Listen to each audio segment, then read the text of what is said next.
Walang angal ang dalawang kongresista at pinuri pa ang mga Pilipino sa kinalabasan ng Social Weather Station Survey kung saan lamang umano ang mga Pinoy na nais mapanagot si dating Pangulong Rodrigo Duterte sa nangyaring war on drugs ng kanyang administrasyon. Ang buong detalye kukwento sa atin ni Jason Gusilatar.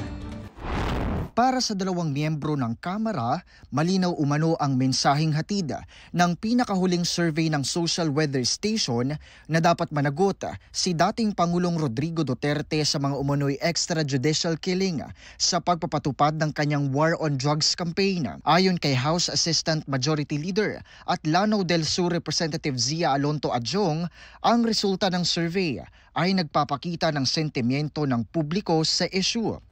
It's a clear message from the people na supportive sila sa nangyayari, especially doon sa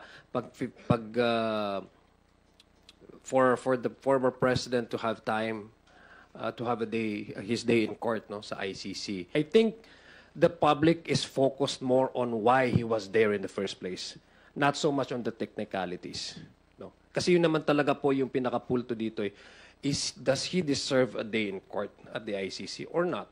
Sinabi rin ni Adjong na walang legal maneuver na makakapag-alis sa atensyon ng publiko sa tunay na issue, ang libo-libong namatay sa ilalim ng administrasyong Duterte. Ang paniwala ko po, ang Pilipino ay mataas po ang kanilang moralidad and ethical standard. So whatever legal innuendos or any technicalities that they may hear to obfuscate the real issue at hand, they still focus on why he was there in the first place. Ayon sa survey na kinumisyon ng Strat-Based Institute, 51% ang pabor na harapin ni Duterte ang kaso sa ICC, samantalang 25% naman ang tutol dito. Samantala mayroong 14% na undecided at 10% ang nagsabi na kulang ang kanilang kaalaman sa issue upang makagawa ng desisyon. Nagbigay din ng kaparehong pahayag si House Deputy Majority Leader at La Union Representative Paulo Ortega V. Ako si Jason Gusilatar para sa Kwentong Politiko.